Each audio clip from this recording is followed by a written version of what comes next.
Miss Sarah, can start. Starting with the name of Allah, the most gracious, the most merciful. Assalamu alaikum everyone. I am Zahra. I warmly welcome you all to webinar on scholarship opportunities in Germany organized by the Pakistan Society of Plant Breeders and Geneticists. Today we have very ambient speaker with us, Mr. Afaq Shabir Gil. He did his bachelor from Agriculture University Faisalabad with major economics. Currently, he is doing his master in agricultural and food economics from University of Bonn, Germany. He will provide us valuable information regarding scholarship opportunities in Germany. Let's dive into exciting webinar. Now, I am going to hand over webinar to our speaker, Mr. Afagil, to lead the way. हाँ जी, thank you very much. खासतौर पे हमजा भाई आपने मौका दिया कि मैं अपनी जो जर्नी है वो आपसे शेयर कर सकूं और जो भी मालूमात है, इंफॉर्मेशन है, वो मैं आप लोग शेयर कर सकूं। जी, तो हमजा भाई, अब मैं अपनी जर्नी थ्रू बताऊं या आप लोग पहले क्वेश्चनिंग करेंगे आप अपने तौर पे?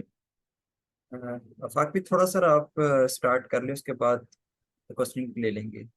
ओके, मैं ज़रा हैंड फ्री लगा लूँ ताकि हाँ, वो श्योर श्योर श्योर। बाकी जैसे आपको बेहतर लगे, आप अंदर क्वेश्चन लेना चाहेंगे, इट्स अप टू यू। आवाज़ क्लियर है हमजा भाई? थोड़ा सा थोड़ी सा माइक जो है ना, हैंड फ्री का माइक करीब करिएगा।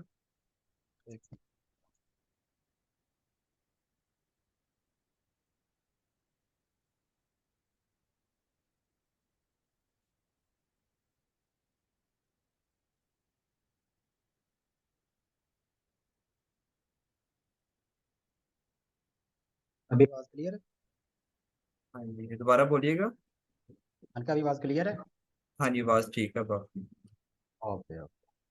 अच्छा हमजा भाई, ये मेरी जर्नी स्टार्ट होती है इस तरह के, मेरे मेजर जो है वो एग्रीकल्चर एंड रिसोर्स इकोनॉमिक्स रखा था। मेरी CGPA 3.7 प्लस चल रही थी, लेकिन मैंने खुद ये बाई चॉइस ऑप्शन अडॉप्ट किया मीन वाल के मैं किसी भी मेजर में जा सकता था, इवन फूड साइंस में भी। लेकिन मैं वो उतना अपना थोड़ा सा अपनी रियलिटी बता देता हूँ कि मैं रटे वाला बंदा नहीं हूँ, ना मुझसे कभी रटा लगा है, तो ना तो इसलिए फिर मैंने वो फील्ड चूज़ की कि जहाँ पे जो है ना मुझे रटा लगाना पड़े।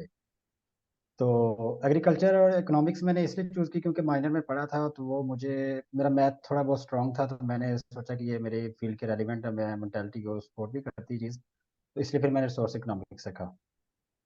पास आउट हुआ तो मेरी CGPA 3.74 थी। ठीक है, इंटर्नशिप भी अपने सिटी में की थी। बेसिकली मैं बिहारी से बिलोंग करता हूँ, होप सो शायद इधर ज़्यादा कोई मेरे सिटी के इर्द गिर्द का हो, तो वैसे मैं बता रहा हूँ। फिर उसके बाद जैसे ही भी पास आउट हुआ तो मैंने आर्ट्स की तैयारी की फैसलाबाद से ही, और मेरा ओवरऑल 6 बैंड था। राइटिंग मेरी शुरू दिन से ही इंग्लिश में मैं वीक था। उसमें थोड़ी सी मार्क आई, लेकिन उस दौरान मैंने इरास्मस की स्कॉलरशिप हंट करनी शुरू की। फिर हमारे अपने कुलीग हैं, हमारे बैच फेलो अदनान भाई जो स्पेन में होते हैं प्लांट हेल्थ से, उनसे थोड़ी सी गाइडेंस ली। उन्होंने काफ़ी गाइड किया, माशाल्लाह अच्छा गाइड किया। मैंने प्लांट हेल्थ पे पहले अप्लाई किया। फिर जैसे मेरा आइट्स कंप्लीट हुआ तो मैं जनवरी में ये अपनी फील्ड है, बेसिकली मेरा प्रोग्राम जो है वो एग्रीकल्चर इसमें इरास्मस के थ्रू ही है। प्रोग्राम का नेम है agricultural food and environmental policy analysis. आप इरास्मस पे इकोनॉमिक्स के रेलिवेंट सर्च करेंगे ना, इकोनॉमिक्स का फिल्टर, तो आपको लास्ट पे शो हो जाएगा। जनवरी में मैंने अप्लाई किया तो मुझे मार्च के लास्ट वीक में मुझे ये ऑफर लेटर आया कोऑर्डिनेटर की तरफ से, जो भी इसको डील कर रहा था। अनफॉर्चुनेटली बदकिस्मती से मतलब किया तो मैंने स्कॉलरशिप था, लेकिन बदकिस्मती से उनके पास इस बार फंडिंग नहीं थी। और मैं उनकी जो डेडलाइन थी, वो प्रोजेक्ट की जो डेडलाइन होती है वो मैं देखना भूल गया था। खैर, जो कि जर्मनी में एजुकेशन फ्री है, तो नॉर्मली मेरा भी वही उतना ही खर्चा है जितना नॉर्मली आम स्टूडेंट का सैलरी आता है। मार्च के लास्ट वीक में मुझे कंफर्मेशन मिली कि जी वो एडमिशन दे रहे हैं। नॉर्मली ये शायद आपको ये आइडिया होगा कि वो हर कंट्री से 2 या 3 सेलेक्ट करते हैं, जहाँ तक मेरे इल्म की बात है, शायद मेरा इल्म कच्चा भी हो। तो उन्होंने मुझे ऑफ़र दी कि हम आपको सेल्फ पे दे रहे हैं, लेकिन सेल्फ में भी इसका मतलब ये नहीं कि आपको इतनी इतनी फ़ीस देनी पड़ेगी। आपकी ट्यूशन फ़ी बिल्कुल भी नहीं होगी। बाकी जो आपने फाइनेंशियली अपने आप को सपोर्ट करना है, वो एम्बेसी की रिक्वायरमेंट होती है, तो आपने उतना अपने आप को शो भी करवाना है। ठीक है। ठीक, मैंने उनसे उन्होंने मुझे एक डेडलाइन दे दी कि ठीक है, आपने 10 अप्रैल तक कंफर्म करना। मैंने उस दिन क्लियर किया कि मुझे एडमिशन लेटर भेजे। मैं इसको मतलब दिल में फिर मैंने सोचा कि मैं इसको बाद में ही प्रोसीड करूँगा। एडमिशन लेटर तो आ जाए बैकअप, क्योंकि उससे पहले मेरा जो स्वीडन में भी एडमिशन हो चुका था, वहाँ पे मैं सेल्फ पे कर रहा था। तो फिर भी मेरी प्रायोरिटी स्वीडन ही रही, लेकिन फिर अनफॉर्चुनेटली कुछ हादसा हुए, कुछ वाक़यात हुए जो स्वीडन में आपके को थ्रू हुए होंगे, कुरान सोजी का नाउज़ुबिल्लाह, उसकी वजह से एम्बेसी बंद हो गई। तो फिर मैंने इस प्रोसीजर को कैरी ऑन किया। मेरा ये प्रोसीजर जो है, मेरी ये डिग्री सॉरी जो है वो 4 कंट्रीज़ में होगी। 4 कंट्रीज़ में वैसे ऑप्शन था, लेकिन पहला तो जर्मनी में है, पहला मास्टर का पहला साल। जो दूसरा साल होगा वो इटली, स्वीडन और बेल्जियम में से किसी एक कंट्री में होगा। मैंने अपने कोऑर्डिनेटर से पूछा कि आया कि मुझे बताया जाए कि जो सेकंड ईयर की फ़ीस है, वो सेकंड ईयर मेरा किस कंट्री में होगा और उसकी फ़ीस कितनी होगी। उसने जो मुझे एक हैंडबुक दी उसके मुताबिक तो इटली और बेल्जियम में कुछ फ़ीस शो हो रही है, स्वीडन में नहीं हो रही, और मेरी प्रायोरिटी भी स्वीडन ही है। अभी वो कुछ फाइनल डिसीजन नहीं हुआ। मैंने दोबारा फिर कंफर्मेशन करने की कोशिश की थी, तो उन्होंने हमें कहा कि नवंबर में दोबारा एक सेशन होगा, जिसमें डिस्कस किया जाएगा कि क्योंकि हर कंट्री का जो हर यूनिवर्सिटी को एक स्पेसिफिक एरिया है जहाँ पे वो रिसर्च करेंगे। तो उस हिसाब से भी वो स्टूडेंट को कंट्री देंगे, और कुछ अपनी भी प्रायोरिटी होगी, यानी स्टूडेंट की अपनी भी होगी। फिर मैंने एडमिशन लेटर मेरा चूँकि आ गया था, तो मेरी असल जो उसके बाद की जो ये प्रोसीजर है वो स्टार्ट होता है जुलाई में, सॉरी मई में। हाँ, मई में मैंने फिर ब्लॉक अमाउंट का अरेंज करना शुरू किया, वो ट्रांसफ़र की अमाउंट। फिर 22 पहले मैं 2 अपॉइंटमेंट ऑलरेडी ले चुका था, लेकिन चूँकि टाइम बहुत शॉर्ट था मेरे पास, पहली जो अपॉइंटमेंट कन्फर्मेशन मुझे मिली वो जस्ट 6 दिन की थी, और आपको पता ही है कि पाकिस्तान में जो हालात है, तो वो बैंक बहुत ज़्यादा टाइम वो ले रहे थे, और मेरा अकाउंट एमसीबी में था ख़ास तौर पे। फिर दूसरी मैंने अपॉइंटमेंट वो कैंसिल करके दूसरी ली, तो उसमें मुझे मेरे इल्म में आई कि एम्बेसी जो है ना वो स्टूडेंट्स को गेट से वापस भेज रही है कि आप जब मेन इनटेक ओपन होगी सब इंटरव्यू के लिए अपॉइंटमेंट, तब आइएगा। तो फिर मैंने वो भी कैंसिल कर दी। फिर 22 मई को दोबारा अपॉइंटमेंट्स ओपन हुई, तो मैंने दोबारा अप्लाई की, और 30 मई को मुझे कंफर्मेशन मिली, और 6 जून को मेरा इंटरव्यू था एम्बेसी में, और 14 जुलाई को मुझे पासपोर्ट मिला वीज़ा के साथ, और मैं फिर 2 अगस्त को जर्मनी मूव कर गया। तो ये थोड़ी सी ब्रीफ सी मेरी बैकग्राउंड था, थोड़ी सी जर्नी थी। अब आप लोग पूछ सकते हैं जो पूछना चाहते हैं।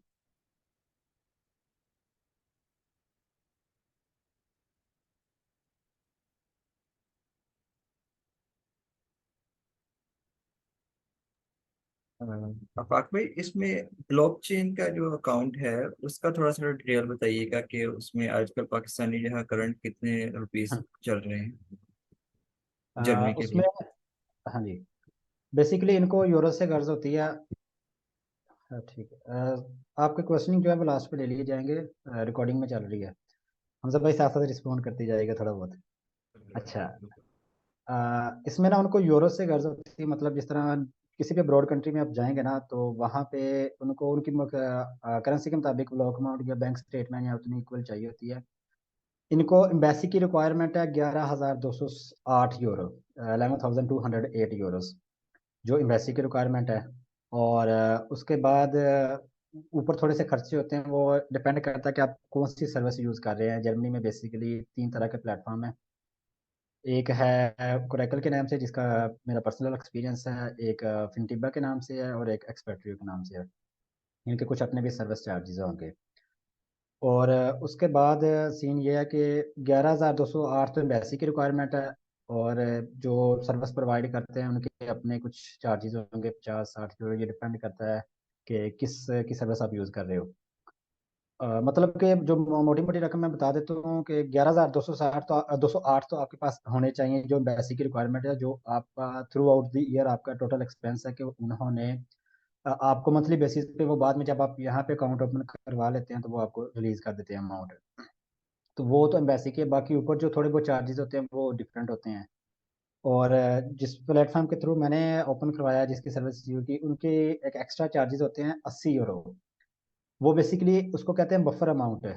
बफर अमाउंट का मतलब ये होता है कि दौरान ट्रांसमिशन जब आप अकाउंट से ट्रांसफ़र कर रहे होंगे और करेंसी फ्लक्चुएट कर जाती है, ज़्यादा हो जाती है, तो उसमें से वो उसको कंपनसेट करने की कोशिश करते हैं कि ताकि उस पे जो मेन एप्लीकेंट है उसकी जो आमदनी आ रही है, या जो भी इनकम सॉरी जो अमाउंट आ रही है, उस पे इफेक्ट ना पड़े। तो ये लास्ट ईयर तक तो ये यूरोज बन रहे थे, 22 लाख का ब्लॉक अकाउंट है। और मेरा जो ब्लॉक अकाउंट, बल्कि इस साल जो फेब में कुछ स्टूडेंट आए हैं पाकिस्तानी, मेरा उनसे सलाम दुआ हुई है, तो उनका बना है 32 लाख के राउंड अबाउट है। मेरा पर्सनली बना है 34 लाख 96 हज़ार, यानी ऑलमोस्ट 35 लाख बने हैं। अब इसी वीक एक लड़की ने अमाउंट डिपॉजिट किया, उनका बना है 36 लाख 44 थाउजेंड। तो ये अब यूरोज उनको मखसूस चाहिए। अब ये पीकेआर की करेंसी जो डिवैल्यू हो रही है, उस हिसाब से ये फिर करेंसी के जो अखराजात हैं वो बढ़ रहे हैं। जिनके क्वेश्चंस हैं काइंडली ना सारे हैंड रेस कर लें, तो एक एक जो है अनम्यूट किया जाएगा। तो फर्स्ट क्वेश्चन है Anas Ahmed, kindly unmute yourself.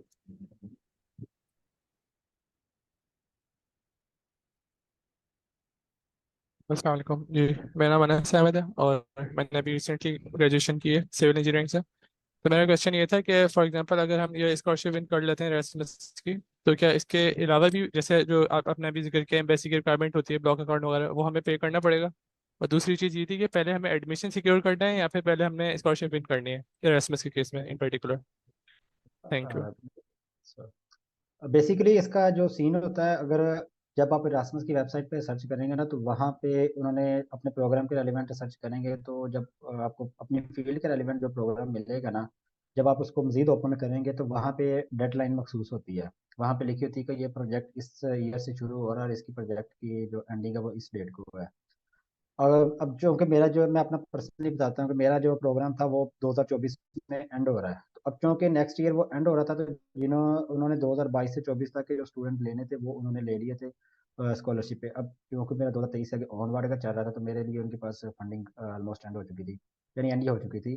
तो इसमें ये सीन होता है कि प्रोडक्ट जो सॉरी स्कॉलरशिप हंट करना और एडमिशन सिक्योर करना ये दो डिफरेंट चीज़ें नहीं है, ये सेम टू सेम है। जब आप अप्लाई करते हो तो वो आपको, अगर आप स्कॉलरशिप के एलिजिबल होते हो तो वो आपको साथ ही स्कॉलरशिप भी दे देते हैं। उसके लिए ये ज़रूरी नहीं था कि आप पहले एडमिशन सिक्योर करें और सेपरेट, ये बैक टू बैक ये दोनों चीज़ें चल रही होती हैं।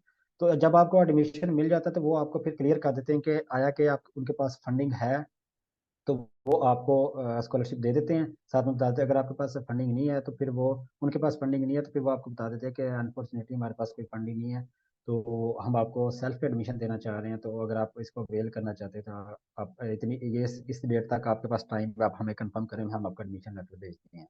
तो ये दोनों इरासमस का ये फ़ायदा है कि ये दोनों बैक टू बैक चीज़ चल रही होती है। इसमें आपको सेपरेट किसी यूनिवर्सिटी में एडमिशन सिक्योर करने की ज़रूरत नहीं होती।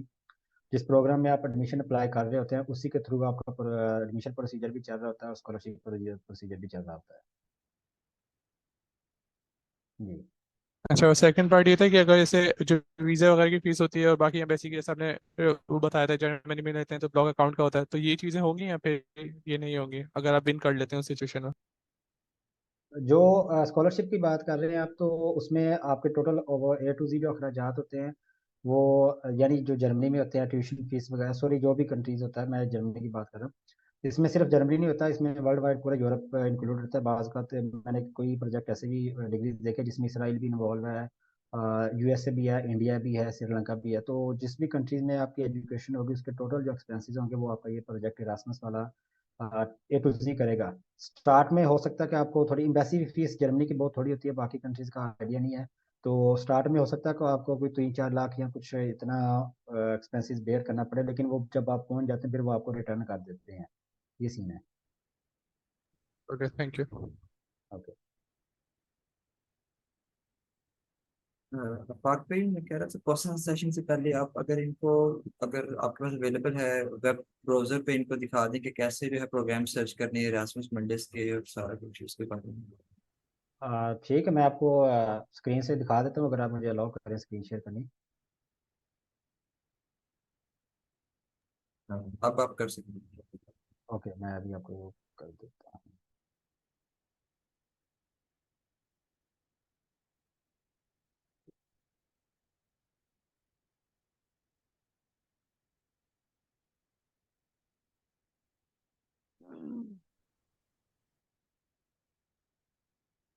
अच्छा, गूगल पे जब आपने सर्च करना है तो आपने करना है इरासमस मंथस कैटलॉग।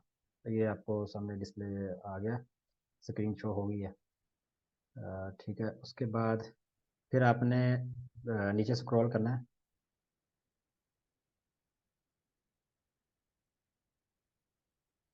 ये चीज़ आ गई, इस तरह का आपके पास ये